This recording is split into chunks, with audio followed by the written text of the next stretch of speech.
शुक्ल ध्यान प्रचंडाग्नि संदग्धाखिल कर्मकं वर्धमानं जिनं नत्वा पश्चिमं तीर्थनायकं बालानां हितबुद्ध्याहं प्रेरितोद्यथागमं करोमि वर्णनं किंचित कर्मणां हतशर्मणां सरस्वती नमस्तुभ्यं वरदे कामरूपिणी विद्यारंभं करिष्यामि सिद्धिर्भवतु मे सदा। द्वादशांग जिनवानी माता को जय। कर्णान्यो ग्रंथराज को की जय।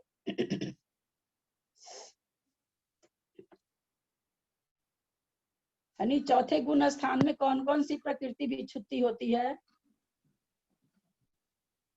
आंटी चौथे गुण स्थान में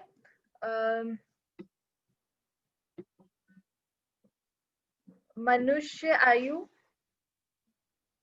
और मनुष्य गति और मनुष्य गत्यानुपूर्वी और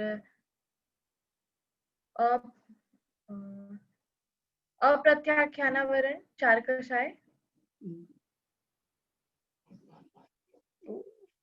हो गया ना, चार कषाय बोले।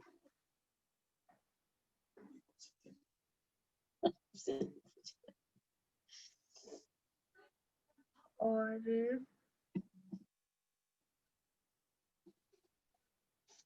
आंटी इतना ही याद है।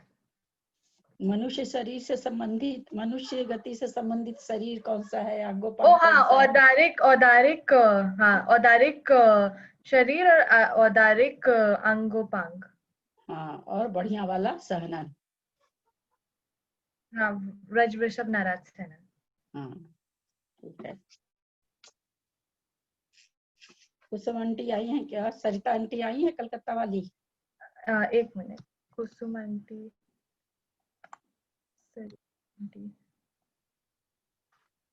नहीं है। कुसुम आंटी, सरिता आंटी, आप लोग दूसरे नाम से तो हैंड रेज कर दीजिए।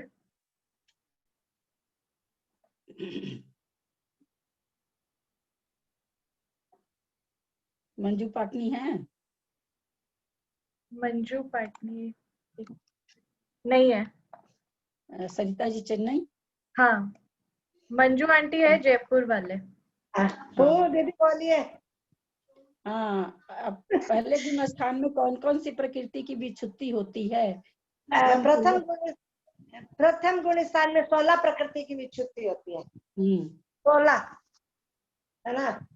एक तो था मिथ्यात्व, सबसे पहले मिथ्यात्व, फिर पुंडक संस्थान, फिर लास्ट वाला और एक नपुंसक वेद था, फिर ये जो सहनन जो एकदम लास्ट वाला है ना, संप्राप्त वो सप्रतिका क्या है वो सहनन। फिर एकेंद्रीय जाति, एकेंद्रीय जाति था, और सूक्ष्म और स्थावर, सूक्ष्म और स्थावर, द्विंद्रिय त्रिंद्रिय चारेंद्रिय जाति, और नरक गत्यानुपूर्वी, नरक गति, नरक आयु, और आतप। हो गई कि बची? और कुछ बचा? हाँ बचा होगा, एक कम हुआ है, 15 होगा। 14 बोली आपने। 14। हाँ, एक अपर्याप्त भी होता है इसमें, अपर्याप्त। हाँ, ठीक है, बहुत अच्छा, बहुत अच्छा लगा। मंजू जी पाटनी, मंजू जी जैन जयपुर। दीदी इसमें साधारण की भी, सॉरी सरिता आंटी अनम्यूट कर लीजिए। सॉरी नहीं, साधारण किसके लिए आया? साधारण भी होता है ना एक। आप नहीं बोले थे क्या? मैं तो आपको बोली ना कि आप 2 प्रकृति छोड़े हैं। हाँ, मैं साधारण भूल गई थी अभी, मैंने देखा। मेरे को लगा ना कि साधारण हो सकता, मैं सुनी नहीं। मैं आपको इसलिए बोली आप 2 प्रकृति कब बोले हैं। साधारण क्या वनस्पति के लिए आता है क्या? हाँ, साधारण वनस्पति होती है ना। हाँ, उसके लिए आता है क्या? हाँ, एक इंद्रिय के लिए। वो मैं भूल गई थी। हाँ, मंजू जी जयपुर, दूसरे गुण स्थान में होने वाली 25 प्रकृति का नाम बताएं। 4 तो अनंतानुबंधी, क्रोध, मान, माया, लोभ, तीन खराब वाली नींदे, स्यान गद्दी, निद्रा निद्रा, प्रचला प्रचला। फिर तिर्यंच गति, तिर्यंच आयु, तिर्यंच गत्यानुपूर्वी, उद्योत, चार ये। अच्छा, फिर दुर्भग, दुस्वर, स्त्रीवेद, और बाकी बचा है क्या? और बची है क्या? ओ सॉरी, अभी तो संस्थान, सॉरी आप बता रहे हैं तो आप गिनेंगे ना। नहीं, मैं काउंट ही करना भूल। न्यग्रोध आदि चार संस्थान, हाँ वज्र, नाराज, सैनन आदि बीच वाले चार सैनन। हाँ। और बचा है क्या? पता ही नहीं, गिनती पे एक बार सॉरी। अनंत अनुबंधी चार, तीन नींद सात, चार संस्थान, चार सैनन, 11, 4, 15। फिर चार वो हो गए, तिरंज गति, तिरंज आयु, तिरंज गत्यानुपूर्वी, उद्योग। कितने हुए? वापिस भूल गई काउंटिंग ही। काउंट ही नहीं कर पा रही हूँ। दुर्भग, दुस्वर, और अप्रशस्त भी आयोगति है क्या इसमें? हाँ, अनादेय और नीच गोत्र। अनादेय और नीच गोत्र, सॉरी, नीच गोत्र। पता नहीं, याद भी किया और बोलते टाइम पता नहीं क्या हो जाता है। वो थोड़ा सा नामकरण वाली प्रकृति में होती है दिक्कत, होती है, सबको होती है, बाकी याद हो जाती है, होती है। किरण काका जी आई है, लेकिन याद हो जाएगी, अब लग रहा है याद हो जाएगी, हो जाएगी। बंद विच्छुत्ति, थोड़ा सा उदय विच्छुत्ति में होता है, सत्व विच्छुत्ति भी बहुत आसानी से याद हो जाती है, थोड़ी सी उदय विच्छुत्ति में दिक्कत। 8वें गुणित स्थान वाली थोड़ी मुश्किल से याद होगी। किरण आंटी, 8वें गुणित स्थान वाली, हाँ उसमें बहुत प्रकृति है ना, इसलिए वही तो। उदय विच्छुत्ति में भी है ना, 9वें गुण स्थान की प्रकृति याद करना दिक्कत हो जाता है, ज्यादा प्रकृति, इसलिए। किरण जी आई है, तो छठे गुण स्थान में कितनी बंद विच्छुत्ति होती है? ललिता जी, मैंने पिछली 2-3 क्लास नहीं की, मेरे हाथ भी नहीं लग रहे हैं किताबों में, तो मुझे इतना ध्यान भी नहीं है। अच्छा ठीक है भाभी, कोई बात नहीं। नीरू, छठे गुण स्थान में कितनी प्रकृति की विच्छुत्ति हो रही है? आंटी, हम भी एक क्लास बीच में नहीं किए थे, थोड़ा सा मेरे को भी मालूम। कौन है? रिंकू आई है? रिंकू भाभी, कोई दूसरे नाम से तो बोल दीजिए। नहीं आंटी। त्रिशला जी? त्रिशला आंटी है। 8वें गुण स्थान की बता पाएंगी? हाँ, अपूर्व क्रम के स्थान की ना, इसमें हाँ। 7, हाँ अपूर्व क्रम स्थान में है ना, इसमें 7 भाग होते हैं, है ना। हाँ, और इसमें निद्रा और पशला, इन दोनों की तो छठे भाग में चली जाती है, ये ठीक है ना।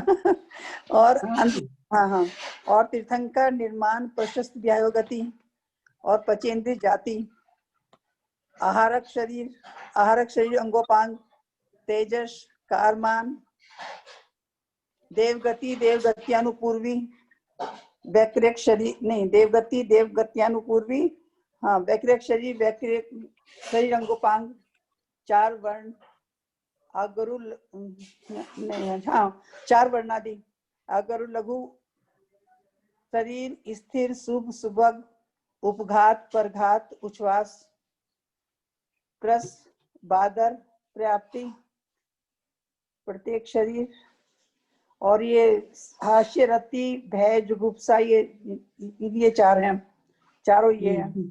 तो ये सब मिलाकर जो है 36 प्रकृतियां, 36 होती है ना। रह गई एक आध। एक देवगति में संस्थान कौन सा होता है? देवगति के साथ उसकी भी विच्छुत्ति करानी चाहिए ना। हाँ, देवगति। कौन सा? देवगति कौन से वाला देवगति को कौन सा बोल रहे हैं? देवगति में कौन सा संस्थान होता है? देवगति के साथ उसकी भी विच्छुत्ति वो ये ब्रज नहीं, ब्रज वाला नहीं है, तीनों छोड़ के ना, नाराज, ब्रजनासद, ये छोड़ के जो होता है पहले, इनमें सहनन नहीं होता है। हाँ, इनमें देवगति में सहनन नहीं होता। हाँ, देवगति में सहनन नहीं होता। मैं कंफ्यूज हो गई, गलत बोल दिया मैंने। सहनन नहीं होता। तो क्या होगा? क्या चीज छूटा आपका? देवगति अनुपूर्वी, सहनन नहीं होता, क्या होता है फिर? समचतुर संस्थान होता है। हाँ, समचतुर संस्थान। हाँ हाँ हाँ, हो गया। समचतुर संस्थान छूट गया था मेरा। देवगति पूर्वी समचतुर संस्थान। हाँ चलिए, हो गया ना। ये वो है क्या, सुमन जी जयपुर? हाँ, सुमन आंटी।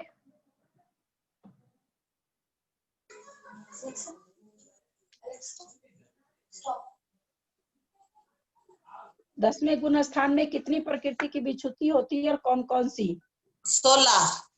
10वें गुण स्थान में 16। ज्ञानावरण की 5, दर्शनावरण की 4, चक्षु अचक्षु अवधि दर्शन केवल दर्शन, अंतराय की 5 और उच्च गोत्र और यश कीर्ति और बस हो गया। हाँ, 5 ज्ञानावरण की, 5 अंतराय की 10, 4 दर्शनावरण की 14 और उच्च गोत्र और यश कीर्ति।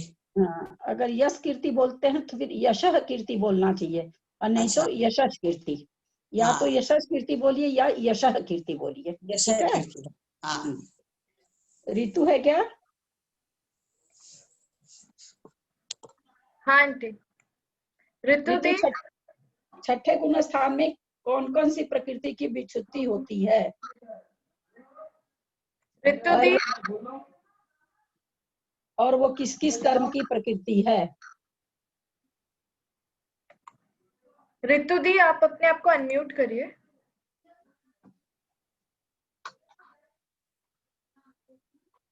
आपकी आवाज नहीं आ रही है ऋतु दी, आप अनम्यूट करिए। आंटी क्वेश्चन क्या था? छठे गुण स्थान में किस किस कर्म की कौन कौन सी प्रकृति, कितनी प्रकृति विच्छुत्ति होती है? छठे गुण स्थान में क्रमत विरत 6 प्रकृतियों की बंध विच्छुत्ति होती है। असाता वेदनीय, अस्थिर, अशुभ, अयशकीर्ति, अरति और शोक। किस कर्म की है 6 प्रकृति? 6 प्रकृति को डिफाइन करिए, किस कर्म की है? वेदनीय की है।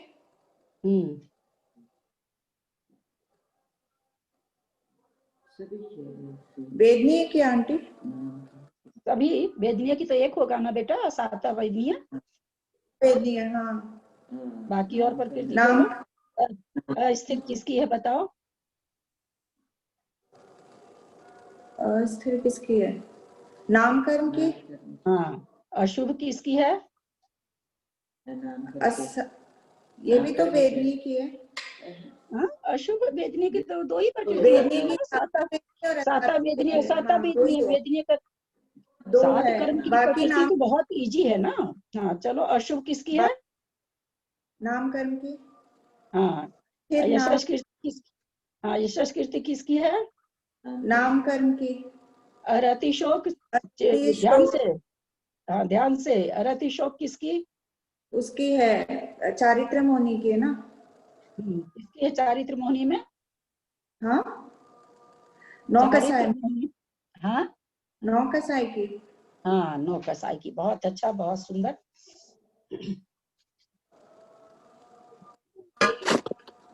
देखिए गंगवाल भाई साहब, 9वें गुण स्थान में किस किस क्रम से कितनी प्रकृति विच्छुत्ति होती है? 5 कर्म की विच्छुत्ति होती है। एक तो पुरुष वेद और 4 संज्वलन कषाय, क्रम से होती है। पहले इसमें पुरुष वेद, दूसरे फिर क्रोध, मान, माया और लोभ, क्रम से 2, 3, 4, 5। बहुत सुंदर। 5 भागों में 5 की विच्छुत्ति होती है। सबने बहुत अच्छा उत्तर दिया, बहुत अच्छा लगा। उमराव भाभी बहुत हल्का क्वेश्चन पूछ रहे हैं। 7वें गुण स्थान में कौन सी प्रकृति की विच्छुत्ति होती है? एकदम हल्का पूछे हैं, एकदम। देख, कुछ भी नहीं बोलना है, बस जहां अपने लोग जाना चाहते हैं उसकी विच्छुत्ति होती है, बोल दीजिए बस। अब किसकी विच्छुत्ति होती है 7वें गुण स्थान में? देखिए, आपको हिंट्स भी दे दिए। जहां हम लोग चाहते हैं कि हाँ मर करके जाए, उसकी विच्छुत्ति होती है। किसकी विच्छुत्ति होती है 7वें गुण स्थान में? अनम्यूट करिए। उमराव आंटी अनम्यूट कर लीजिए। बोलिए बोलिए भाभी, बोलते नहीं है तो हियाव नहीं खुलता। बोलिए। देखो हिंट्स भी दे दिया आपको हम। एक ही प्रकृति है, इसलिए कुछ बोलना ही नहीं है।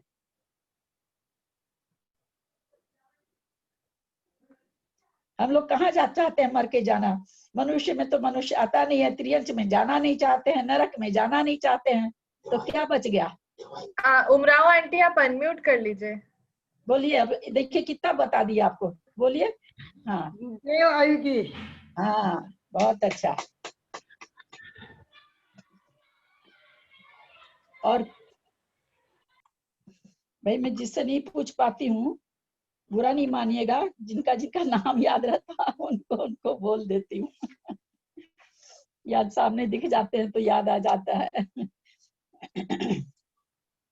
एक वो है ना, क्या नाम उनका? आंटी हीरा आंटी है, और बीना सरला आंटी आंटी है, संतोष आंटी है, सरिता आंटी है, राजकुमारी आंटी है, तो एक वो है ना, क्या नाम उनका? अंजना आंटी।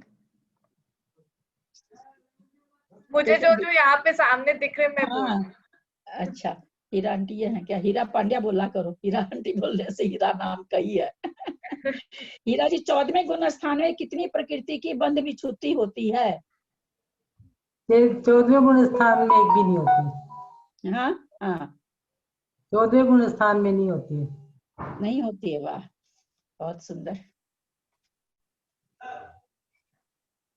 सुलोचना जी, 13वें गुण स्थान में कितनी प्रकृति की बंध विच्छुति होती है? सुलोचना आंटी तो है नहीं, सुलोचना नहीं, संतोष देवी, संतोष देवी, सॉरी गलत पड़ गए हम। हाँ हाँ हाँ, संतोष आंटी। एक प्रकृति की होती है, साता वेदनी की। साता की, साता वेदनी, साता की नहीं क्या? नहीं नहीं, उसकी तो उसमें हो जाती है ना। साता की नहीं होती, साता वेदनी की होती है। असाता की कहाँ होती है? असाता की ये अभी तो हम बताए थे वो।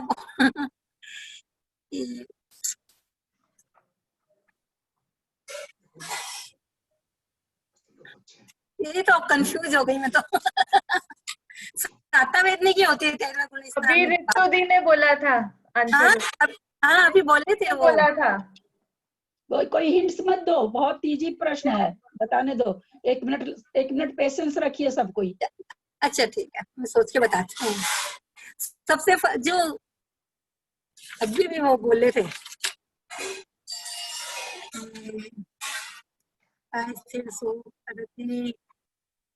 जितना जितना याद करेंगे ना, कर्म कांड में बहुत आनंद आएगा। मेरा अपना अनुभव बताती हूँ भाई, हम सबका नहीं बता सकती, बहुत आनंद आएगा। और आप लोगों ने वो मैथमेटिक्स, वो शकुंतला जी का पिक्चर देखेंगे जो मैथमेटिक्स में, एकदम आपको अपनी आंखों के सामने ऐसे दिखेगी कर्म प्रकृति, इतनी अपने कर्मों का अपने आप जजमेंट होने लगेगा, बहुत मजा आ जाता है। कर्म कांड पढ़ने के बाद बहुत आनंद आता है। देखिए इसको कहते हैं ज्ञानावरण कर्म, उनके दिमाग में है, लेकिन देखिए वो थोड़ी देर के बाद उदय में ठीक हो जाएगा, इसी को कहते हैं। चलो, बीना जैन मेरिट है क्या? एक मिनट आंटी देखिए। हाँ, मैं आपका मैसेज पढ़ रही हूँ सीमा जैन जी, लेकिन मैं पूछना, हाँ, असाता वेदनीय की किस गुण स्थान में विच्छुति होती है? असाता वेदनी की 6ठे गुण स्थान में विच्छुति होती है। पक्का ना? हाँ बिल्कुल पक्का है, गलत नहीं ना है? नहीं बिल्कुल भी गलत नहीं है, मुझे तो सही लग रहा है। ठीक है, नहीं ऐसे नहीं बोलिए, मुझे सही लग रहा नहीं बोलिए, बोले बिल्कुल सही बोल रहे हैं। नहीं बिल्कुल सही है, मेरा बिल्कुल सही है। अपना प्रश्न अपना उत्तर सही होता है, इसलिए हमेशा बोलना चाहिए मैं जो बोल रही हूँ वो सही है। हाँ मैं बोला, बिल्कुल सही बोला। चलिए अच्छा लगा। अच्छा ठीक है, चलिए अब आगे बढ़ते हैं अपने लोग। यहाँ तक हो गया था 164 प्रश्न तक, अभी 165 प्रश्न ले रहे हैं। किसी को कुछ पूछना है क्या? एक उनका हमको नाम ही नहीं याद आ रहा है, देखो कुछ नहीं वो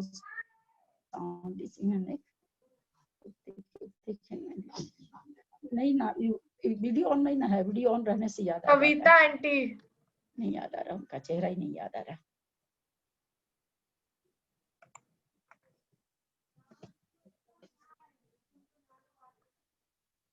चलिए, सबको अपना वीडियो क्यों ऑफ कर रखे हैं आज? प्रकृतियों का बंद होता है। अभी क्वेश्चन हमने है क्या पढ़ा? आंटी, क्वेश्चंस है तो ले क्या? ले लो मंजू आंटी। ये ललिता जी, ये जो पर्याप्ति और प्रत्येक शरीर है, ये 8वें गुण स्थान में जाके बंद विच्छित्ति है इनकी।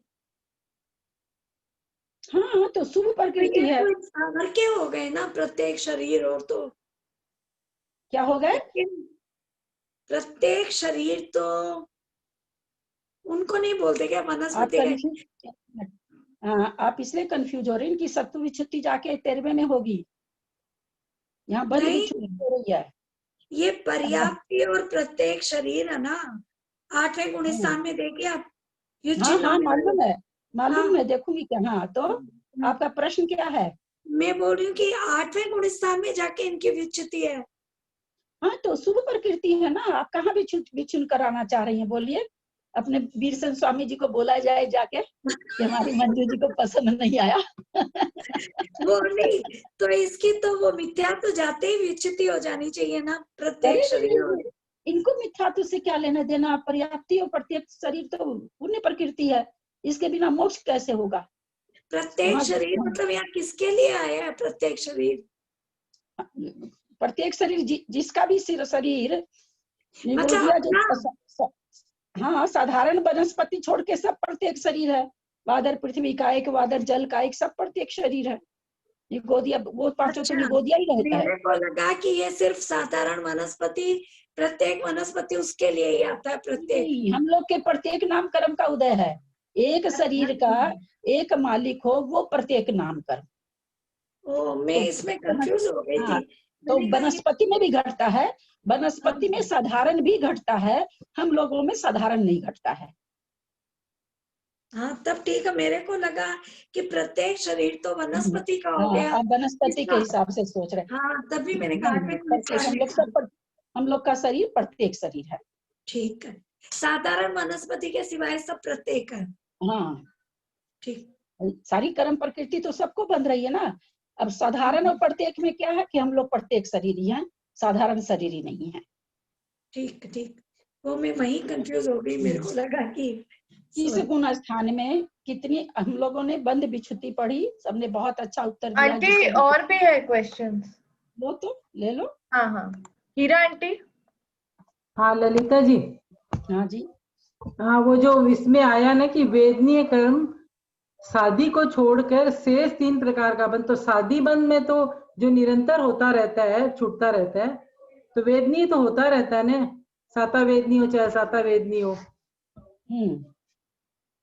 तो इसको शादी को छोड़कर क्यों बोला?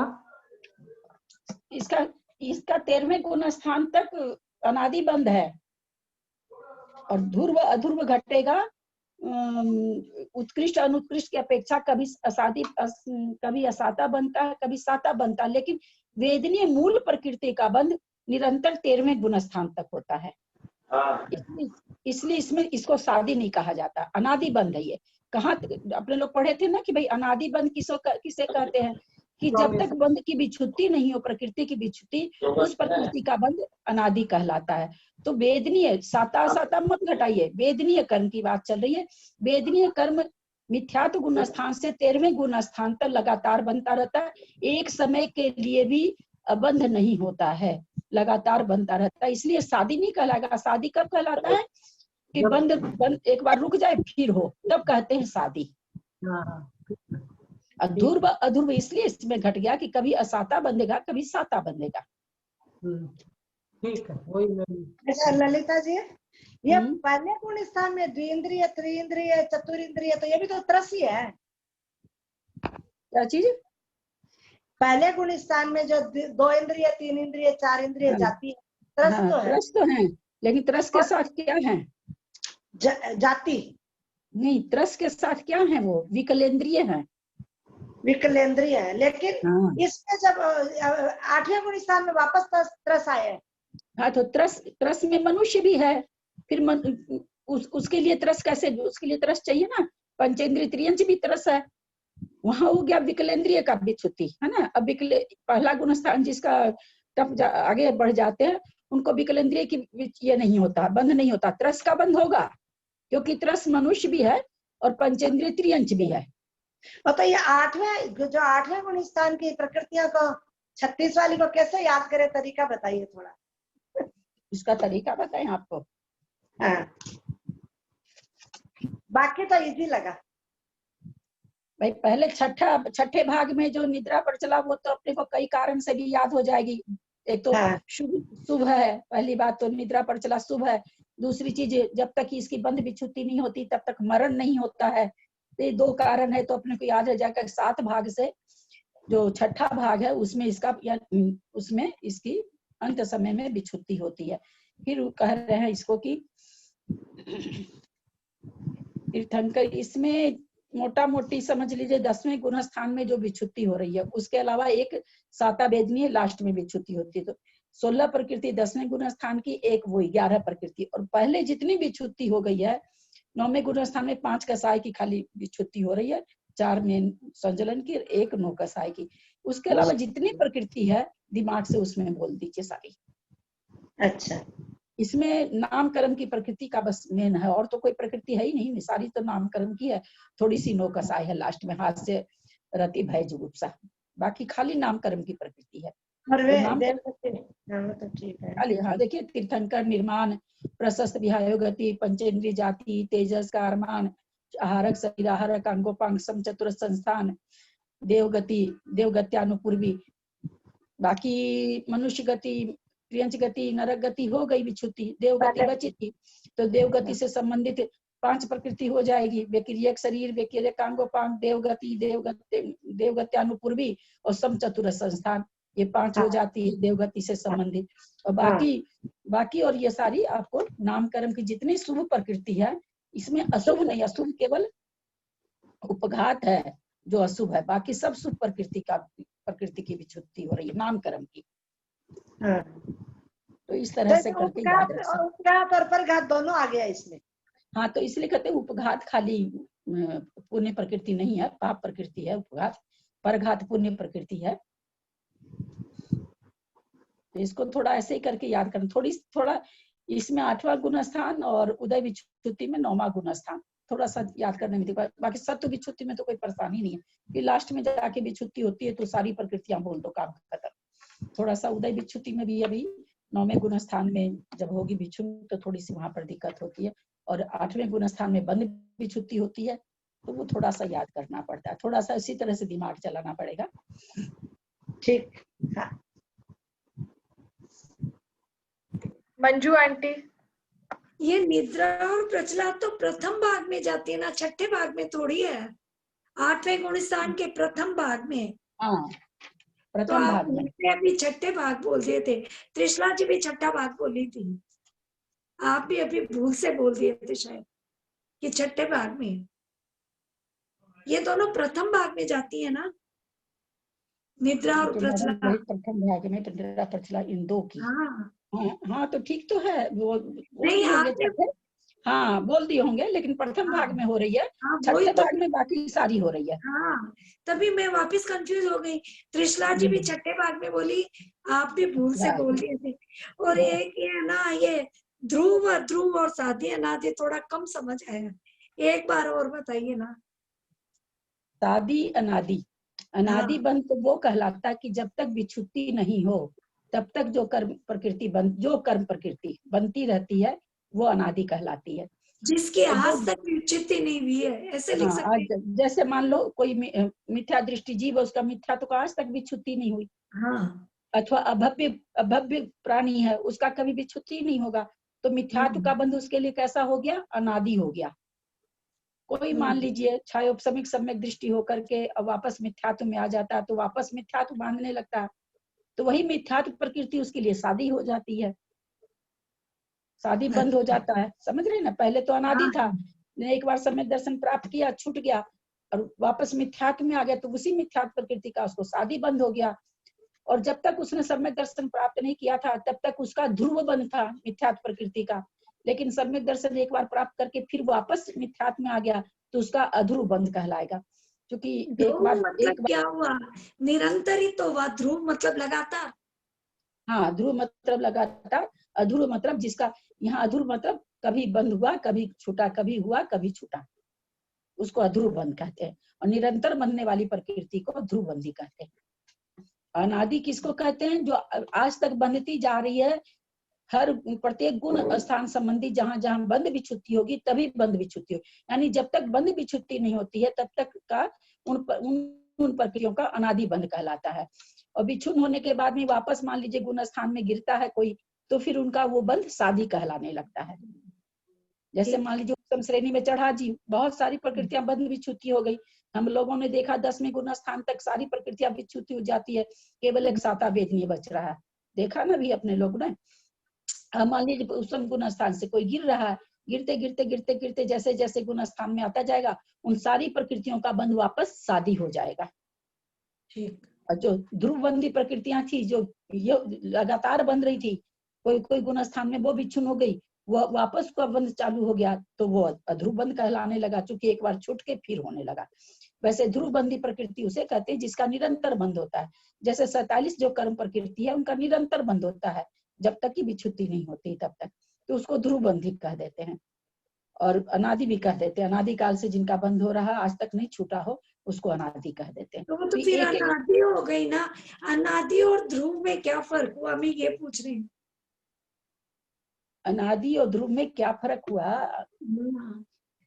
अनादि ध्रुव में थोड़ा सा फर्क है, वो एक एक प्रकृति पर जब घटाएंगे ना तब समझ में आएगा। जैसे 47 जो कर्म प्रकृति है, अनंतानुबंधी 4 है, छूट गया, ठीक है, मिथ्यात्व छूट गया, मिथ्यात्व का क्या नाम है, सो अनादि बंध था वो छूट गया। अब सम्यक्त का बंध होता नहीं। अब उसके जो बंध हो रहा है ज्ञानावरणी वगैरह का, वो सम्यक्त में आ गया, फिर भी उसका ध्रुव बंध चल रहा है। कहाँ तक चलेगा? जब 10वें गुण स्थान में आके बंध विच्छुत्ति होगी वहां तक चलेगा। यद्यपि मिथ्यात्व नहीं है लेकिन उसका ध्रुव बंध है। मिथ्यात्व का ध्रुव बंध नहीं कराएगा, मिथ्यात्व का तो अभव्य के दृष्टि से ध्रुव बंधी है और भव्य की दृष्टि से ध्रुव बंधी नहीं है वो, क्योंकि सम्यक को प्राप्त करेगा तो छूट जाएगा। और जो ज्ञानावरण वगैरह है ये ध्रुव बंधी है। कहाँ तक? ये जब छूट जाएगी, सत्ता से ये बंधने से रह जाएगी, तब तक ये लगातार बनती रहेगी। चाहे कोई भी गुणस्थान हो, चाहे कितना भी बढ़िया उपयोग वाला मुनि हो, चाहे परिहार विशुद्धि वाला हो अथवा सूक्ष्म संप्राय वाला हो, कोई भी संयम वाला हो, सबको ये प्रकृतियां बनती रहेगी। तो इनको ध्रुव बंधी कहा गया। आया भी था ना जितनी प्रकृतियां वो सब ध्रुव बंधी है। सर्वघाती प्रकृतियां, सर्वघाती प्रकृतियां ध्रुव सब, हाँ ध्रुव बंधी है। मिथ्यात्व को छोड़ करके, मिथ्यात्व अभव्य के लिए ध्रुव बंधी है, अनादि बंध भी ध्रुव बंधी। मिथ्या दृष्टि के ये अनादि बंध है मिथ्यात्व का। मिथ्या दृष्टि भव्य के, मिथ्यात्व का क्या है? अनादि बंध है। जब तक सम्यक्त नहीं प्राप्त करता है तब तक वो ध्रुव बंधी है। सम्यक्त प्राप्त कर लेगा तो मिथ्यात्व उसका नहीं बंधेगा। बाकी जो 47 प्रकृति में से जो प्रकृतियां बची वे ध्रुव बंधी में जाती रहे चलेगी जब तक कि बंध विच्छुत्ति नहीं होगी। तो ये 148 प्रकृति में अगर आप एक साथ घटाना चाहेंगी तो वो नहीं घटेगा, एक एक प्रकृति में घटाना पड़ेगा। क्योंकि कोई प्रकृति कहाँ विच्छुन्न हो रही है, कुछ 10वें में हो रही है, कुछ 9वें में हो रही है, कुछ 8वें में हो रही है, कुछ 7वें में हो रही है। तो जहां जहां जिसकी विच्छुत्ति होती जा रही है वहां वहां वो प्रकृति खत्म होती जा रही है। ध्रुवबंधी प्रकृति वहां वहां समाप्त होती जा रही है, उनका बंध विच्छुत्ति। तो जहां तक बंध विच्छुत्ति नहीं होता है जिन जिन प्रकृतियों का, वहां वहां तक उन प्रकृतियों का ध्रुव बंध कहलाता है। ये अलग अलग प्रकृति का अलग अलग होता है। ये थोड़ा कंफ्यूजिंग है दोनों चीजें। कंफ्यूजिंग भी है और टफ भी है, बड़ा भी है। हाँ, ये थोड़ा कठिन है। एक एक प्रकृति का विश्लेषण करने से थोड़ा बहुत वो भी याद नहीं रहता है। कितना भी विश्लेषण करो तो याद नहीं रहता है। नहीं हम लोग को कैसे याद होगा। ऋतु दी। ललिता आंटी, हाँ, मेरा एक क्वेश्चन था। जैसे प्रथम गुण स्थान में मिथ्यात्व में है ना, एकेंद्रिय जाति, द्विइंद्रिय, तीन्द्रिय और 4 इंद्रिय जाति। तो द्विइंद्रिय, 3 इंद्रिय और जाति इसमें लगा हुआ नहीं, तो इसमें डिफरेंस है क्या? नहीं वही है जैसे एक इंद्रिय के साथ लिखा हुआ है, एक इंद्रिय जाति, एक इंद्रिय जाति, 2 इंद्रिय जाति, 3 इंद्रिय जाति, चतुर्इंद्रिय जाति लिखा हुआ। हाँ, तो क्या कहना चाह रही हो? 2 इंद्रिय 3 इंद्रिय में जाति नहीं लिखा हुआ है। है तो एक ही चीज ना। अच्छा, नहीं तो वो तो खैर उससे कोई फर्क नहीं पड़ता, वो इसलिए नहीं लिखे कि लास्ट में लिख दिया उन्होंने जाति। अच्छा अच्छा, फिर 161 में जैसे पंचेंद्री जाति है और त्रस है। हाँ। तो त्रस हाँ में जी। तो पंचेंद्री जाति ही बचा ना, बाकी चार इंद्री का तो पहले विच्छुति हो गया है। ठीक है। हाँ, तो फिर अलग से भी पंचेंद्री जाति है। तो पंचेंद्री जाति तो अलग से, लेकिन अलग अलग प्रकृति है ना, वो जाति नामकरण है और ये त्रस नामकरण है, दोनों नामकरण अलग अलग है ना, नामकरण की प्रकृतियां अलग अलग है। लेकिन है तो इसमें भी खाली, मान लो खाली तुम्हारे कहने का मतलब कि खाली पंचेंद्रिय बोल देते, हाँ। यही ना कहना चाह रहे कि खाली पंचेंद्रिय बोल देते तो त्रस तो हो ही जाता, तो यहाँ कैसे हो जाता? बाकी चार इंद्रिय की वहां पर विच्छुत्ति कराए हैं, एक इंद्रिय की बोल के अलग विच्छुत्ति करा रहे हैं, तो एक इंद्रिय त्रस और अस्थावर दो नामकरण की प्रकृति है, तो उसको विच्छुत्ति तो करानी पड़ेगी ना। अच्छा, मान लो किसी का पंचेंद्रिय जाति की तो विच्छुत्ति किसी ने नहीं बांधा और दो इंद्रिय बांध लिया, तो त्रस अगर विच्छुत्ति नहीं कराएंगे तो दो इंद्रिय में जन्म ले लेगा, तो त्रस की विच्छुत्ति कराएंगे तब तुम चारों की भी विच्छुत्ति होगी। चार ने जाति तो विच्छुत्ति कर ली, लेकिन अभी त्रस पहले में तीन तो कर ली, हाँ, एक इंद्रिय को छोड़ दो, दो इंद्रिय, तीन इंद्रिय, चार इंद्रिय ने अपनी जाति विच्छुत्ति कर ली, लेकिन आगे जाके वो मान लीजिए वो त्रस पर्याय बांध लेता है, तो किसमें जाएगा? किसी में भी जा सकता है ना। दो इंद्रिय तीन इंद्रिय तो पहले उन तीन जाति को ये किया, अब हुआ कि भाई त्रस अगर बांधेगा कोई, त्रस नामकरण की प्रकृति बन रही है, तो उसके साथ जाति कौन सी बंधेगी? तो पंचेंद्रिय जाति बंधेगी। और दोनों अलग अलग प्रकृति, इसलिए अलग अलग तो क्षय कराना ही पड़ेगा ना, विच्छुत्ति तो अलग अलग करानी पड़ेगी। ठीक है। सरिता पांडे आंटी, जिन्होंने क्वेश्चंस पूछ लिए वो लोअर हैंड कर दीजिए ना, बहुत सारे एक्चुअली रेज हैंड हो गए हैं। जय जिनेन्द्र ललिता जी। हाँ, जय जिनेन्द्र। ये ध्रुव बंद ऐसे नहीं हुआ कि जो कभी चेंज, मतलब जिसका सत मतलब एक निश्चित रहता है, जैसे अपन सोने में से अलग अलग चीजें बना लेते हैं, तो वो मतलब वो हो गया, पर सोना जो हो गया वो ध्रुव हो गया। और जैसे अब ज्ञानावरण, ज्ञान, अवधि ज्ञान, एक मिनट समझ गई मैं, वो चीज आपका द्रव्य में घटेगा, कर्म प्रकृति में नहीं घटेगा। वो द्रव्य में होता है कि उत्पाद में द्रव्य कराओ, द्रव्यपना बना हुआ है, सोने में सोनापना बना हुआ है, चाहे वो कुंडल बना के तोड़ा, आपने चूड़ी बना ली, सोना उसमें बना हुआ है, वो चीज यहाँ नहीं घटेगी। ये उत्पाद कभी भी, कोई भी विवक्षा कभी भी दूसरे में अगर लगाएंगे तो सारी विवक्षा गलत हो जाएगी। वो उत्पाद में द्रव्य, वो द्रव्य का स्वभाव बताया जा रहा है वहां पर कि द्रव्य हमेशा कैसे बना रहता है, वहां द्रव्य बताया जा रहा है, यहाँ पर कर्म प्रकृति है ना। वो चीज अलग, एकदम अलग व्याख्या है। वो तो द्रव्य की, वहां तो द्रव्य का स्वभाव बताया जा रहा है कि भाई उत्पाद व्यय द्रव्य होने के बाद भी सोना बना हुआ का बना हुआ। यहाँ प्रकृति में ऐसा बना के रखेंगे तो कभी मोक्ष ही नहीं होगा, इसलिए इसमें नहीं बनेगा। वो चीजें अलग है, ये चीज अलग है। और ऐसे भी किसी कोई भी विवक्षा एक जगह लगती, दूसरी जगह वही विवक्षा कट हो जाती है। सारी विवक्षा एक जगह नहीं लगती है, एकदम अलग अलग विवक्षा, सारी अलग अलग। जैसे अभी इसने भी पूछा कि त्रस और पंचेंद्रिय जाति क्यों, ये विवक्षा है, विवक्षा को हम उल्टा नहीं सकते। ठीक।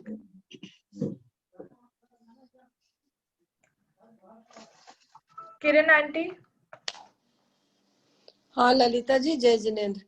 हाँ, ये जो मिथ्यात्व की अभी आपने बताया, मिथ्यात्व का ध्रुव है, तो ये ध्रुव मिथ्या दृष्टि की अपेक्षा बताया कि आपने, तो फिर उसकी अध्रुव की क्या परिभाषा, क्या मतलब डिटेल क्या हुआ? मिथ्या दृष्टि अगर अभव्य है तो उसको मिथ्यात्व का अनादि बंध भी रहेगा, ध्रुव बंध भी रहेगा, अगर अभव्य है तो। और ऐसे अगर अभव्य नहीं है तो?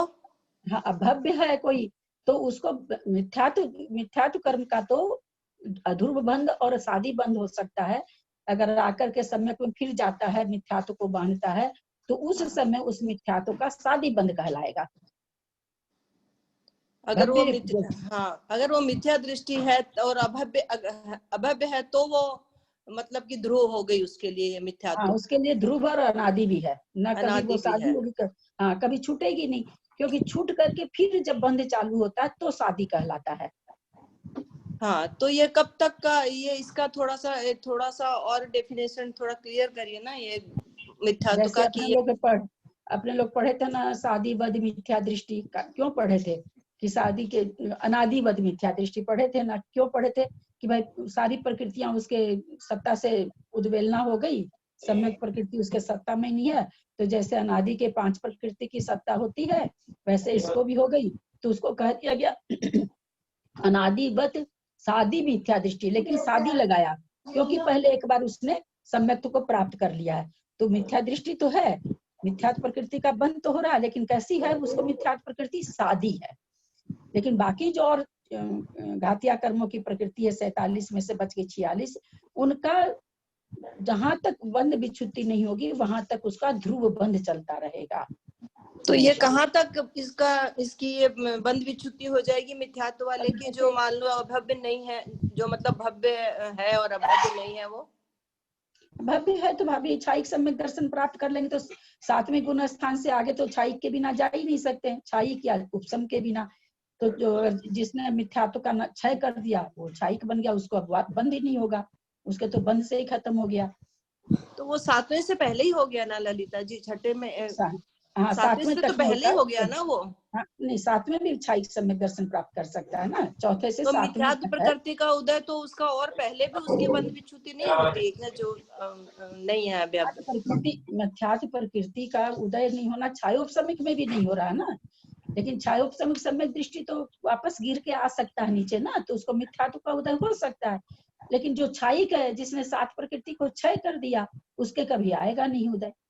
इसीलिए 47 जो कर्म प्रकृति है घातिया कर्मों की, इसके लिए ये कहा गया कि जब तक इसकी बंध विच्छुत्ति नहीं होती है तब तक इसका निरंतर बंध चलता है, केवल मिथ्यात्व को छोड़कर, क्योंकि मिथ्यात्व की बंध विच्छुत्ति तो पहले गुण स्थान में हो जाती है। लेकिन जीव वही मैं सुनना चाह रही थी, क्योंकि मुझे कुछ याद आ रहा है कि ये पहले ही इसका बंध विच्छुत्ति बता दी गई थी और किसी लेसन में बंध विच्छुत्ति हो जाती है।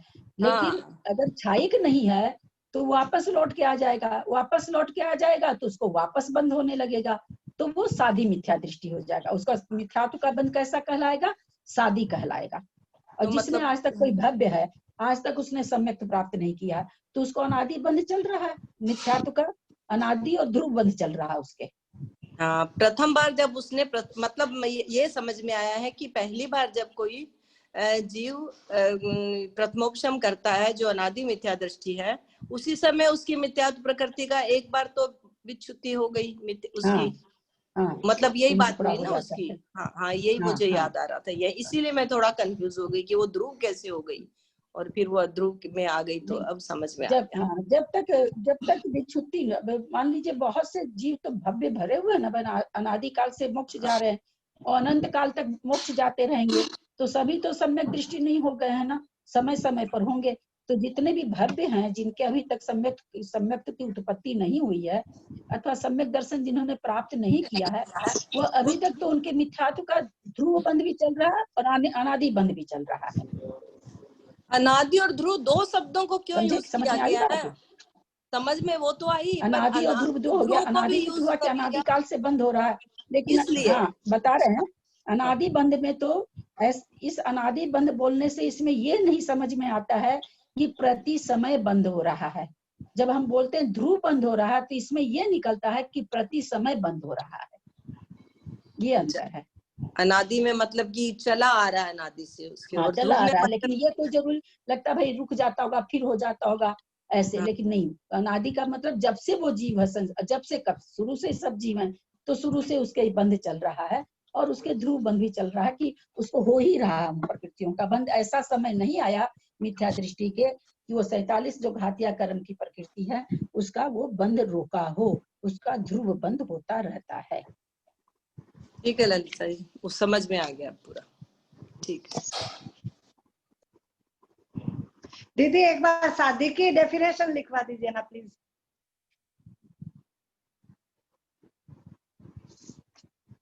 इसमें आया था ना सर। हाँ एक हाँ बार हाँ सुन शादी की खाली।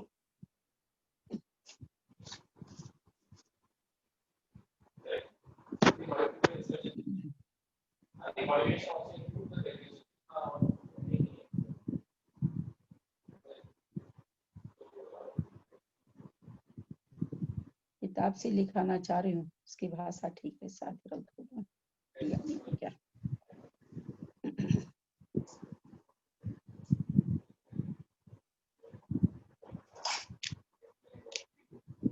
वो दिया ही नहीं है इसमें। हाँ शादी बंद, हाँ लिखा है ना। जो बंध रुककर पुनः जारी होता है वह शादी बंध है।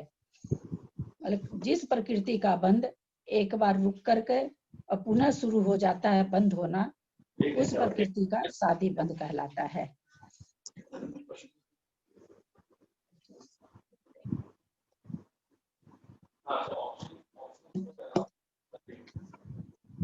जिस प्रकृति का बंध रुककर पुनः शुरू हो जाता है बंध, उसको शादी बंध कहते हैं।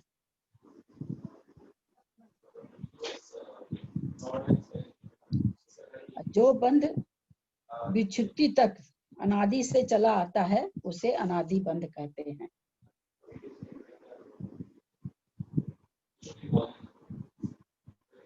जो बंध हमेशा होता रहता है उसको ध्रुव बंध कहते हैं, तथा जो बंध कभी होता है कभी नहीं होता है, रुक रुक कर जिसका बंध होता है उसको अध्रुव बंध कहते हैं।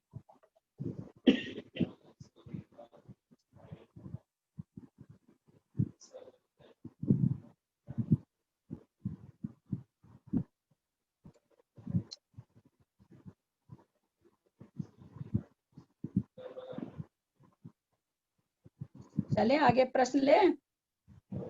हाँ जी। हाँ 165 नंबर आंटी आंटी और है क्वेश्चंस है। कृष्णा आंटी।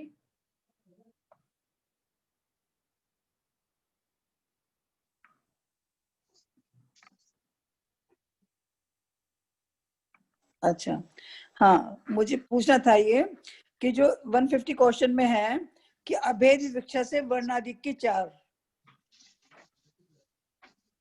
150 में हाँ हाँ, हाँ जी। उन्होंने जो बताया ना सब प्रकृतियां जो उनसे ध्रुवबंधी प्रकृति जो हाँ, होती हैं, हाँ, हाँ, तो हाँ, उसमें बात है अभेद विवक्षा से वर्णादि की 4, इससे मैं समझ नहीं पाई।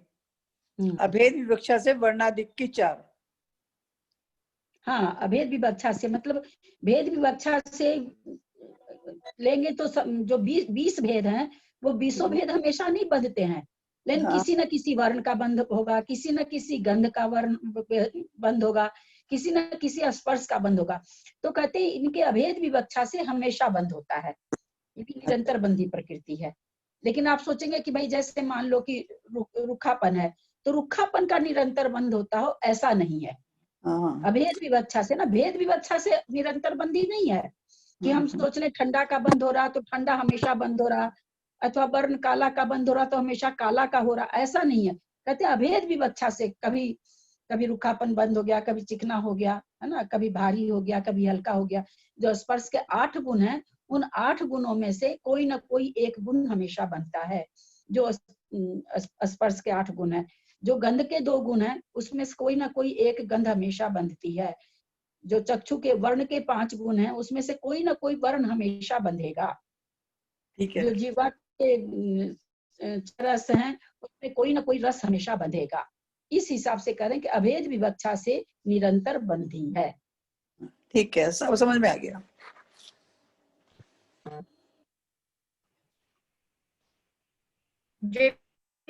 अंकल मेरा क्वेश्चन था क्या? हाँ, एक अपन जो ये नाम बंध विच्छुत्ति जो अपन याद करना है उसको अपन कर्म के हिसाब से याद करें तो अच्छा रहेगा क्या? जैसे ज्ञानावरण कर्म, उसके 5 प्रकृतियां है, तो ये 5 प्रकृति कहाँ विच्छुत्ति होती है? या दर्शनावरण के 9 है। हाँ, दर्शनावरण की 9 प्रकृतियां है। अब ऐसा है ना भाई साहब की जिस किसी को ये अपना सबका अपने अपने याद करने का देखेंगे आप, अपने लोग क्लास में भी पढ़ते थे तो याद करने की सबकी अपनी अपनी एक अलग तरह की थ्योरी रहती है। कोई कैसे याद करता है, कोई बोल के याद करता है, कोई मन में याद करता है ना। तो ये अपनी अपनी सबकी अपना चिंतन है, किसी को कैसे याद होगा, किसी को कैसे। आप जो कह रहे हैं कि कर्म प्रकृति से, इसमें आके और कर्म प्रकृतियों में बाधा ही नहीं ना है। 7 कर्म की प्रकृति बहुत इजीली याद हो जाएगी, उसमें कोई बाधा नहीं। बाधा सारी नाम कर्म में है, और नाम ही कर्म की प्रकृति ज्यादा है। 93 प्रकृति को याद करना है, और वही प्रकृति सबको वही भूलते हैं, उसी को याद करना मुश्किल होता है। बाकी प्रकृतियां तो बहुत आसानी से याद हो जाएगी, क्योंकि ज्ञानावर्णी को सबको पता है कि लास्ट में जाके हो रही है। दर्शनावर्णी की भी अपने वो प्रकृतियां ऐसी 4 तो उसी में हो रही। निद्रा प्रचला पहले हो जा रही है, 3 निद्रा बीच में हो जा रही है, हो गई 9 प्रकृति।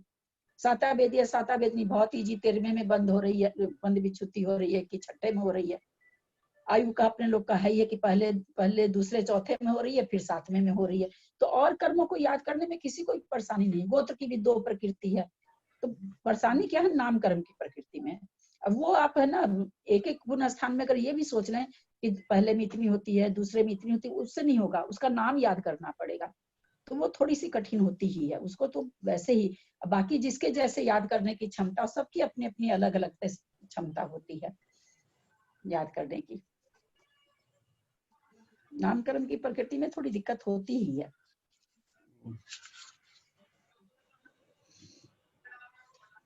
सरिता आंटी, आंटी आपकी आवाज नहीं आ रही है। सरिता आंटी, आपकी आवाज नहीं आ रही है। आप अनम्यूटेड है, पर आपकी आवाज नहीं आ रही है।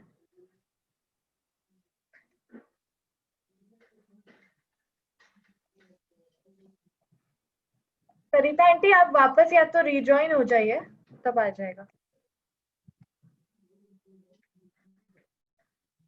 हीरा आंटी। हाँ ललिता जी। हाँ ललिता, अभी आप अष्टम वाले का जो बोले ना कि किस तरह से याद करनी है, उससे सच में एकदम जैसे अभी लग रहा है कि अभी जैसे समझ में आ रही, याद हो रही है कि सारा आ गया ना। इसमें जो बाकी है कि जैसे तीर्थंकर और निर्माण, ये प्रशस्त विवागति और तेजो सारवान शरीर, गत्यानुपूर्वी, देवागत्यानुपूर्वी, ये सब। तो इसमें जो 4 वर्णादि जो दिया है, वो वर्ण कौन से वे 4 वर्णादि? वर्णादि जो 4 होते हैं, वो 4 की वर्णादि 4 है। एक स्पर्श, एक गंध और वर्ण और स्वाद। इन 4 प्रकृतियों को लिया जाता है। इनके उत्तर भेद के बारे में यहाँ पर नहीं हो रहा है। यहाँ पर 4 वर्णादि 4 प्रकृति, यानी स्पर्श, रस, गंध, वर्ण, ये 4 है। वो 4 है। अच्छा, माने अभेद विवक्षा। 4 का मतलब यही होता है, स्पर्श, रस, गंध, वर्ण। हाँ, माने भेद से नहीं, अभेद विवक्षा होगी इसमें। हाँ, अभेद विवक्षा से 4। हाँ ठीक है, ठीक है। ललिता जी, आपने ध्रुव के लिए भी बोला, नहीं शादी के लिए भी बोला, जो बंद रुक कर पुनः शुरू हो जाए, और अध्रुव में भी है कि रुक के वापस शुरू होना। तो इसमें क्या फर्क हुआ? आपको बोले ना अभी आपने शादी का लिखाया, जो बंद रुक कर पुनः शुरू हो जाए, जो प्रकृति, और अध्रुव में भी बताया कि रुक के वापस बंधना। ये क्या हुआ? बहुत कंफ्यूजन हो गया, पता नहीं। जो शादी बंद हो रहा है, वो बंद विच्छुति के बाद पुनः बंद हो रहा है। और जो बंद रुककर बंद होता है, जैसे थोड़ी देर के लिए सुभग का बंद हुआ, फिर दुर्भग का होने लगा, फिर सुभग का हुआ, फिर दुर्भग का होने लगा। इसको कहा जाएगा अंतर सहित बंद। और शादी बंद उसको कहा जाएगा जिसमें वापिस हो, वो शादी है। और जहाँ सिर्फ बंद कभी इसका हो रहा है, कभी उसका हो रहा है, बंद का अंतर, जहाँ बंद का अंतर पड़े वो है, अंतर पड़े वो अध्रुव है। और जहाँ बंद विच्छुति हो के पुनः बंद होने लगे, वो शादी है। हाँ, व्युच्छुति आ गई इसमें। हाँ, ठीक है। हाँ हाँ।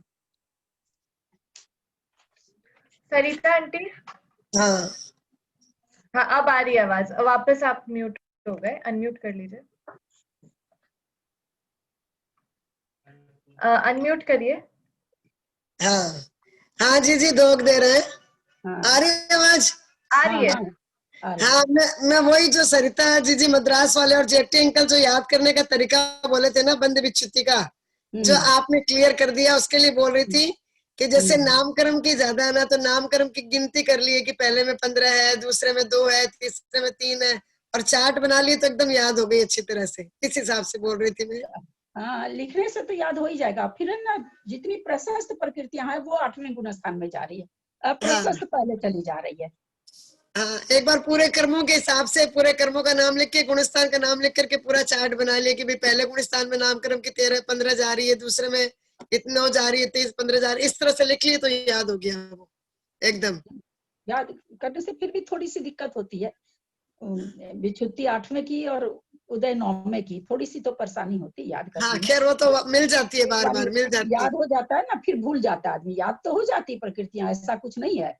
जैसे बाकी सब गुण स्थानों के आदमी नहीं भूलता, दूसरे की भी नहीं भूलता है, क्योंकि 3-4 प्रकृति है थोड़ी भूलने लायक। अनादि वो वाली तो ध्यान, ध्रुवक, दूसर और ये उद्योग, वो भी थोड़ी सी याद हो जाती। मेन जो पहले गुण स्थान की भी थोड़ी सी सूक्ष्म अगर ध्यान में रखे कि एक इंद्रिय के साथ क्या क्या बंद है, तब तो याद हो जाता है। नहीं तो हाँ, वहाँ भी 2-4 प्रकृति, हाँ, 2-4 बार हाथ से करने से हो जाएगा, 2-4 बार देखने से।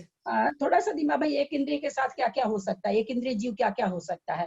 भाई सूक्ष्म हो सकता है, साधारण हो सकता है, अपर्याप्त हो सकता है। अपर्याप्त तो खैर सभी हो सकते हैं, अपर्याप्त की कोई बात नहीं है, लेकिन एक इंद्रिय के साथ अपर्याप्त घट रहा है तो थोड़ा सा दिमाग लगाने से, थोड़ा लिखने से याद हो जाती है। हाँ। तो वही कालांतर में भूल जाता है आदमी, ये बात है कि अभ्यास में रहने से तो हाँ, याद वो रहता थोड़े है। दिन प्रैक्टिस नहीं करते तो भूल जाते हैं, थोड़ा दिन काम में नहीं लिए तो भूल गए। हाँ, वही चीज होती है। और सब गुण स्थान याद रह जाते हैं, याद रह जाते हैं। बंद में तो 8वां भूल जाते हैं, उदय में 9वां भूल जाते हैं। ठीक, वो याद करेंगे। ठीक है जी। ले अब जेटी अंकल, हो गया। अच्छा, आप लोग ये लोअर हैंड कर लिया करिए, फिर समझ में नहीं आता है। ठीक है, हो गया आंटी। हाँ, चलो। किस गुण स्थान में कितनी प्रकृतियों का बंध होता है? अभी आचार्य इसके पहले क्या बताए हम लोगों को सारे प्रश्न में? अभी जो हमने 164 तक के प्रश्न में पढ़ा, क्या पढ़ा? बंध विच्छुत्ति। कहाँ किस कर्म की विच्छुत्ति होती है, और अब क्या बता रहे हैं? कहाँ किसका बंध होता है? कर्म प्रकृति टोटल कितनी है? 148। 148 तो है, बंध के हिसाब से वो 120। हाँ, 120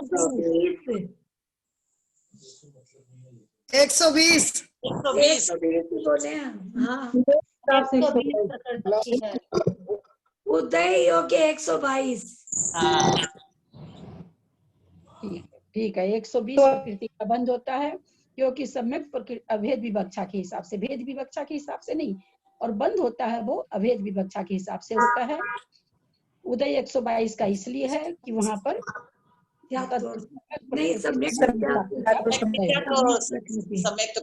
लेकिन इस चीज को आप लोग लिख लीजिए।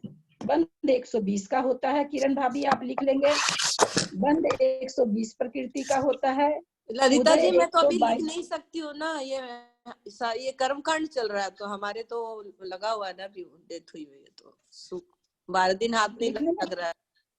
नहीं तो कोई कागज में लिखने में कोई हर्जा थोड़ी है। आपको कर्मकांड छूना थोड़ी है, गिनती लिखनी है। लिखा वो भी तो जिनवाणी की बातें ही है ना ललिता जी। मैंने अपने हिसाब से यही सोचा है कि भी लिखना चाहिए। अब पता नहीं है तो वही बात है ना, किताब की बात तो वही है, इसलिए बाद में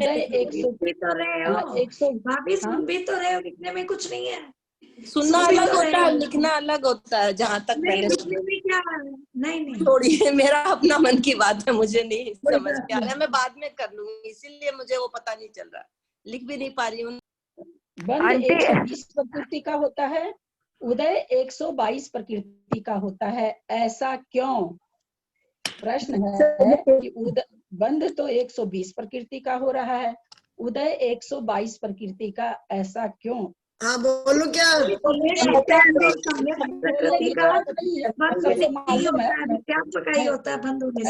आप लोग को बोलना नहीं है, मैं तो लिखाने के हिसाब से बोल रही हूँ लोगों को।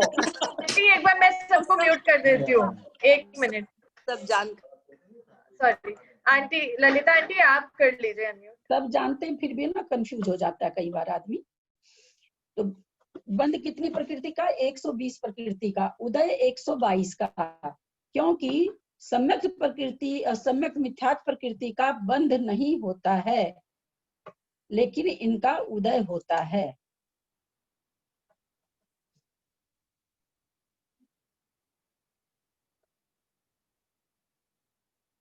सत्व 148 प्रकृति का होता है।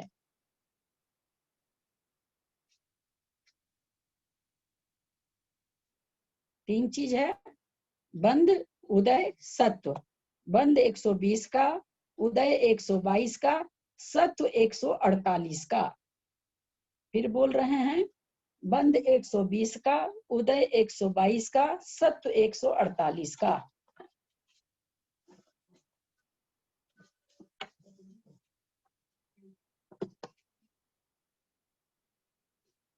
तो हमने अभी जाना कि बंध विच्युति कौन कौन से गुण स्थान में कितनी कितनी हो रही है।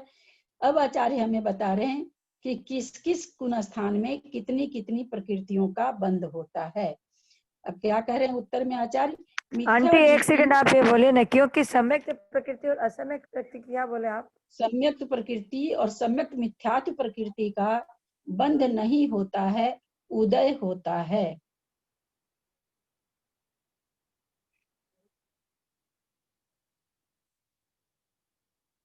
उदय होता है ना? ठीक है।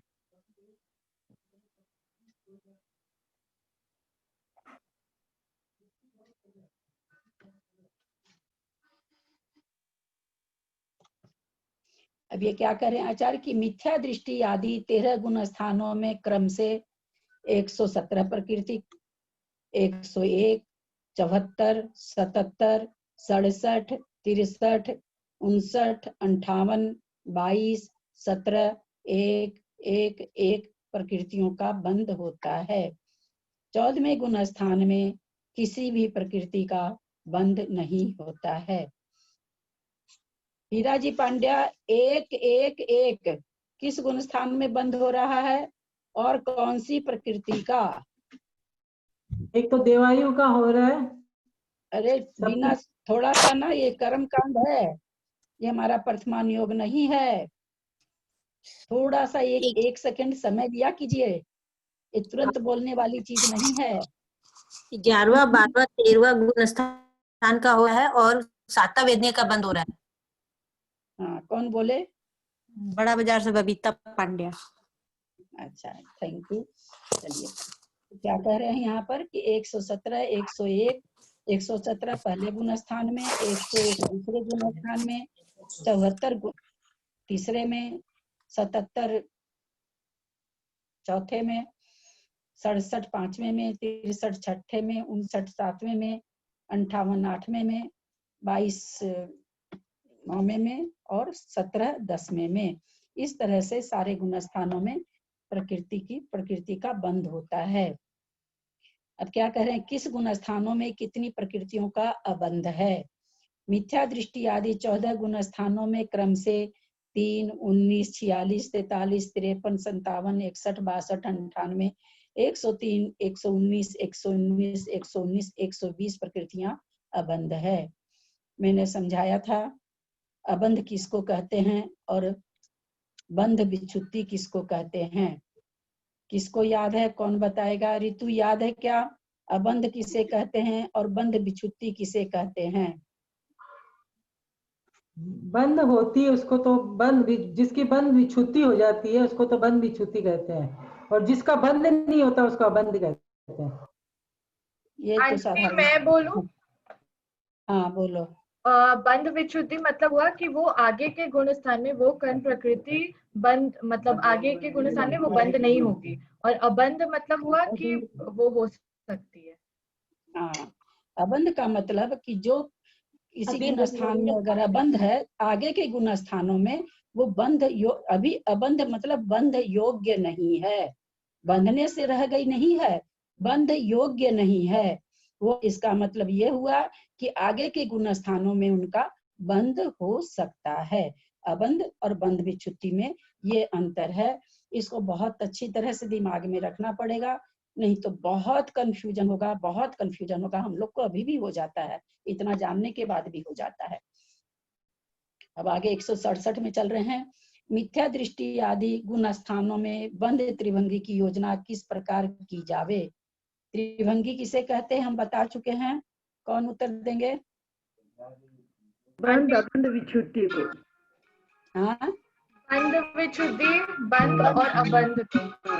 हाँ, बंध विच्छुद्धि, बंध और अबंध। मतलब पहला गुण स्थान है मान लो, तो उसमें कितनी प्रकृति बंध रही है, उस गुण स्थान में विच्छुद्धि कितनी हो रही है, और उस गुण स्थान में बंध योग्य कितनी प्रकृति नहीं है। सारे गुण स्थानों में निकलेगा। जैसे पहले गुण स्थान में कितनी प्रकृति तो बंध रही है, कितनी बंध के अयोग्य है, और कितनी बंध विच्छुद्धि हो रही है। जैसे हमने जाना 120 क्रम प्रकृति में पहले गुण स्थान में कितनी प्रकृति की विच्छुद्धि हो रही है? 16 की। प्रकृतियां 120 बनती है, ये हमें पता चल गया। प्रथम गुण स्थान में बंध विच्छुद्धि 16 की हो रही है, ये हमें पता चल गया। और ऊपर वाले क्वेश्चन से ये पता चल गया कि 117 का बंध होता है, यानी 117 का बंध होता है तो बच गई 3। इससे अपने आप निकल गया, अर्थापत्ति न्याय से ये निकल गया। जब आचार्य हमें बोल रहे हैं कि 117 प्रकृति पहले गुण स्थान में बंधती है, तो अर्थापत्ति न्याय से अथवा पारिशेष न्याय से ये अपने आप आ गया कि 3 प्रकृति अबंध है, क्योंकि विच्छुद्धि तो हो नहीं रही है, विच्छुद्धि तो 16 की हो रही है, तो इससे अपने आप निकल गया कि 3 प्रकृति का वहां अबंध है। ये एक गुण स्थान में समझाया, आगे अपने लोग इसमें समझते हैं। कुल बंध योग प्रकृतियां 120 हैं, हम लोग जानते हैं। उनमें से तीर्थंकर का बंध, ध्यान से है ना, खूब ध्यान दे करके पढ़िएगा क्योंकि बहुत थोड़ा सा कठिन है। उनमें से तीर्थंकर का बंध चतुर्थ से लेकर अष्टम गुण स्थान तक होता है। तीर्थंकर प्रकृति का बंध हम लोग जान गए हैं कि सम्यक्त्व के साथ ही होता है, क्योंकि हम लोगों ने बहुत अच्छा से जाना था कि कोई नरक अगर जाता है तीर्थंकर, अगर छायिक सम्यक दर्शन होता है तब तो नहीं छूटता है तीर्थंकर प्रकृति का बंध, क्योंकि छायिक सम्यक दर्शन छूटता नहीं है तो उसको तीर्थंकर प्रकृति का बंध भी नहीं छूटता है। लेकिन जैसे श्री कृष्ण जी तीसरे नरक में गए हैं, छायोपशमिक के साथ गए हैं, तो उनके अंतर्मुहूर्त पहले तीर्थंकर प्रकृति का बंध छूट गया, क्योंकि वो मिथ्यात्व में आ गए। इससे क्या पता चलता है कि तीर्थंकर प्रकृति मिथ्यात्व गुण स्थान में सत्व तो रह सकता है पर बंध नहीं सकती है। बंधने के लिए उसे सम्यक तो चाहिए। तो इसका मतलब पहले गुण स्थान में बंध उसका नहीं हो रहा, होता कहाँ तक है? ठीक है आचार्य, आप कहते हैं चौथे में बंद होता है, तो केवल चौथे में ही होता है बंद, तो आचार्य कहते हैं नहीं, 8वें गुण स्थान तक बंद होता है। कोई श्रेणी मान लिया, 8वें गुण स्थान में आ गए। हम लोग अभी तुरंत जाने हैं कि बंध विच्छुद्धि उसके 6ठे गुण स्थान में 6ठे भाग में होती है। पहले भाग में तो निद्रा प्रचला होती है और फिर 6ठे भाग में तीर्थंकर आदि की होती, तो उसमें हमने पढ़ा भी कि तीर्थंकर की विच्छुद्धि 8वें गुण स्थान के 6ठे भाग में जाके होती है। तो यहाँ पर क्या कह रहे हैं कि उस चौथे गुण स्थान से लेकर के 8वें गुण स्थान तक तीर्थंकर प्रकृति का बंध हो सकता है, तथा आहारक युगल का बंध सप्तम से सप्तम अष्टम में होता है। केवल अष्टम में जाके हम लोगों ने आहारक युग का भी बंध विच्छुद्धि पढ़ी वहां पर कि 8वें गुण स्थान में आहारक शरीर, आहारक अंगोपांग का बंध विच्छुद्धि हो रही है। तो जहां तक बंध विच्छुद्धि है वहीं तक बंध है। हम इस चीज को बढ़िया से जान गए हैं। कहाँ तक बंध है? जहां तक बंध विच्छुद्धि है, अथवा कहाँ तक बंध विच्छुद्धि है? जहां तक बंध है। दोनों एक समय वर्ती है। जहां तक बंध है वहीं पर बंध विच्छुद्धि है, जहां पर बंध विच्छुद्धि है वहीं तक बंध, वहां पर बंध है। अगर हम एक को अभाव कर दें कि बंध का हम अभाव कर दिए, अब आगे जाके हम बंध विच्छुद्धि कराएंगे, तो किसकी कराएंगे? आचार्य कहते हैं अनुत्पाद उच्छेद, उत्पाद अनुच्छेद से यही बताया आचार्य कि फिर किसकी विच्छुद्धि कराएंगे? जब वो बंद ही नहीं हो रही है, आपने बंद पहले ही रोक दिया, तो अब आगे किसका विच्छुद्धि कराओगे? बंद तो हो ही नहीं रहा था, बंद होते हुए को तो बिछुन कराओगे, बंद ही रोक लिए पहले तो किसकी बिछुती कराओगे? तो जहां तक बंद है वहीं पर बिछुती है, अथवा जहां बिछुती है वहां तक बंद है। तो यहाँ कह रहे हैं कि सप्तम अष्टम में होता है किसका बंद? आहारक युगल का। अष्टम गुण स्थान में इसका बंद विच्छुति हो जाती है। अतः 3 प्रकृतियां प्रथम गुण स्थान में अबंधनीय से कम हो गई। तो 117 का बंध क्यों हो रहा है? क्योंकि वहां पर पहले गुण स्थान में मिथ्यात्व है, न तो वहां तीर्थंकर बंध रही है, न वहां पर आहारक द्विक बंध रही है, क्योंकि तीर्थंकर तो चौथे गुण स्थान से बंधना शुरू होती है और आहारक द्विक का बंध 7वें 8वें गुण स्थान में होता है। तो इस तरह से ये 3 प्रकृति मिथ्या दृष्टि जीव के नहीं बंध अबंध है, बंध योग्य नहीं है, बंध विच्छुति नहीं हुई है, बंध योग्य नहीं है। फल स्वरूप प्रथम गुण स्थान में बंध विच्छुति 16 की, बंध 117 का और अबंध 3 का है। समझ में आ रहा होगा? फल स्वरूप आहारक युगल और आहारक द्विक माने आहारक अंगोपांग हो गया क्या? हाँ, आहारक शरीर आहारक अंग। हाँ, इसको आहारक द्विक, मनुष्य द्विक बोलते हैं, तब भी औदारिक शरीर औदारिक अंगोपांग। देवदिक बोलते हैं तो वैक्रियक शरीर वैक्रियक अंगोपांग। आहारक दिक बोलेंगे तो आहारक शरीर आहारक अंगोपांग। और युगल भी वही हुआ, युगल। हाँ, युगल माने 2, द्विक माने 2, दोनों का 2 मतलब होता है, दो ही गिनती में 2 होता है दोनों। अतः इन 3 प्रकृतियों का ललिता जी, आपने तीर्थंकर प्रकृति का बंध चौथे से 1 में छठे गुण स्थान के पहले भाग तक बताया, और अभी एक जगह आपने ये छठे चौथे से लेकर 8वें तक बोलने वाले डबल पिन करना चाहते हैं। 8वें में हो रहा है ना, डबल टैप करने से जिसको करना चाहते हो अब एंड करते हैं 8 बजे। हाँ, तो क्या आपने 8वें तक बताया क्या ललिता जी? 8वें गुण स्थान में विच्छुति हो रही ना भाभी, पहले गुण स्थान में निद्रा प्रचला हो रही है और छठे भाग में तीर्थंकर प्रकृति का पूछ रही हूँ मैं, तीर्थंकर प्रकृति। हाँ, तो उसी गुण स्थान में, अपूर्व गुण स्थान में, छठे गुण स्थान में तीर्थंकर।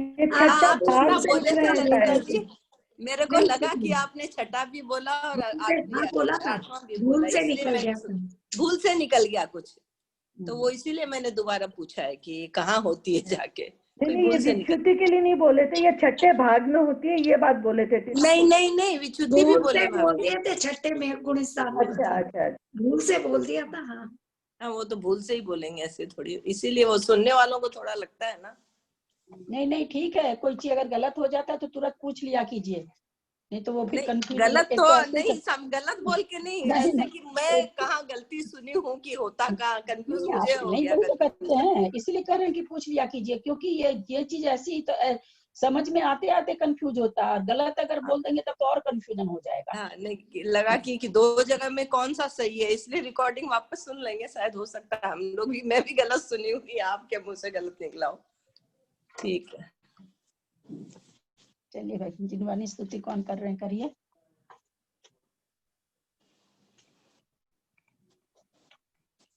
कोई कर रहे हैं क्या? आप करिए आज।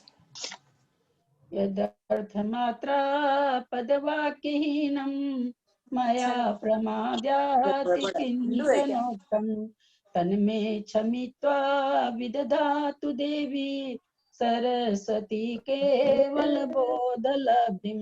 बोधि समाधि परिणाम शुद्धि स्वात्मोपलब्धि शिव सौख्य सिद्धि। चिंतामणिं चिंतित वस्तुदाने त्वं वन्द्यमानस्य ममास्तु देवी। जावाणी के ज्ञान ते सुझे लोकालो सोवाणी मस्तक चढ़ो सदा ढूंढो। हे जिनवाणी भारती तो ही जब हृदय जो तेरा शरणा गए सो पावे सुख चैन। देव भजू अरहंत को गुरु से हो नित ग्रंथ दया धर्म पालू सदा यही मोक्ष का पंथ। बोलो द्वादशांग जिनवानी माता की जय।